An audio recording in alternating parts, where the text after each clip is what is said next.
औरत ने पहली ही नजर में देख लिया था कि वह अमीरजादा सीईओ शफलिंग करते समय चोरी से एक लाल दिल हार्ट का इक्का अपनी आस्तीन में छुपा रहा था। लेकिन उसने कुछ कहने के बजाय अपने पति से कहा कि वह सीधे 10 लाख का दाम लगाए। सीईओ को लगा कि इन दोनों का जोश 7वें आसमान पर है, तो उसने बिना हिचकिचाए 10 लाख के साथ और 10 लाख बढ़ा दिए। मगर वहां मौजूद किसी रिश्तेदार को यह नहीं पता था कि असल में जाल में फंसने वाला वही सीईओ। जब उसने एक बार फिर बिना किसी अड़चन के स्पेड का इक्का उठाया और सामने वाले मर्द के पास सिर्फ किंग के निकला, तो सीईओ ने फिर बिना सोचे सीधे दाम 30 लाख कर दिया। उसे पूरा यकीन था कि सामने वाले के पास अब और पैसा नहीं होगा, क्योंकि अभी थोड़ी देर पहले ही उसने एक जाल रचा था और मर्द की मां से शादी में मिले सारे गिफ्ट और नकदी जीत ली थी। मर्द हार मान रहा था कि तभी उसकी पत्नी ने उसे रोक दिया। औरत ने अपने मायके से लाई हुई सोने की ईंटें निकाल ली। सास की हालत देखकर जैसे दिल बैठ गया।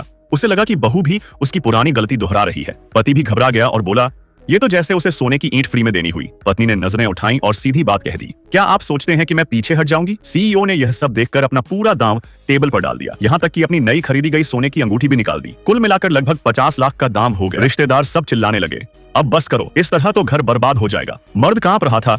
सीईओ को यकीन हो गया कि जीत उसी की है। उसने सोचा कि अब सामने वाला चाहे जो भी चाल चले वह नहीं जीत सकता, क्योंकि लाल दिल हार्ट का इक्का तो उसी की आस्तीन में है। लेकिन औरत ने फिर एक और चौंकाने वाली चाल चली। उसने अपने पति से मिली सारी ज्वेलरी, यहाँ तक कि नई खरीदी कार भी दांव पर लगा दी। माँ की आंखों में शर्म और दर्द था, पर बहू ने साफ कहा, वो सीईओ हमारे परिवार की इज्जत मिट्टी में मिला रहा है, तो एक बहू होने के नाते मैं चुप नहीं बैठ सकती। सीईओ ने जवाब में अपनी लग्जरी कार भी दांव पर लगा दी। अब बचे थे सिर्फ घर के कागजात। माँ की आंखों से आंसू बह निकले, लेकिन बहू जानती थी कि अब पीछे हटना नामुमकिन था। उसने बेझिझक प्रॉपर्टी के कागज निकाल लिए और पति ने उन्हें टेबल पर रख दिया। सबको लगा कि वो पागल हो गया है, क्योंकि इस समय सीईओ के पास 3 इक्के थे और मर्द के पास सीक्वेंस बनाने का चांस था, लेकिन जीतने के लिए जरूरी लाल दिल का इक्का तो सीईओ की आस्तीन में था। अगर मर्द को वो कार्ड नहीं मिला तो हार तय थी। सीईओ को पूरा यकीन था कि वो जीत चुका है, इसलिए उसने भी अपने घर के कागज दांव पर लगा दिए। और फिर असली मंशा सामने आई। वो बोला, अगर चाहो तो अपने पुश्तैनी घर को भी दांव पर लगा दो। असल में यही उसकी असली चाल थी। वह चाहता था कि वे लोग अपना पुराना घर दांव पर लगाएं, क्योंकि उस घर में कोई बड़ा रहस्य छुपा हुआ था, जिसका फायदा सीईओ उठाना चाहता था। पति को यह बात समझ तो नहीं आई, लेकिन आज उसे अपनी पत्नी का साथ देना ही था और बिना झिझक उन्होंने अपने पुश्तैनी घर के कागज भी टेबल पर रख दिए।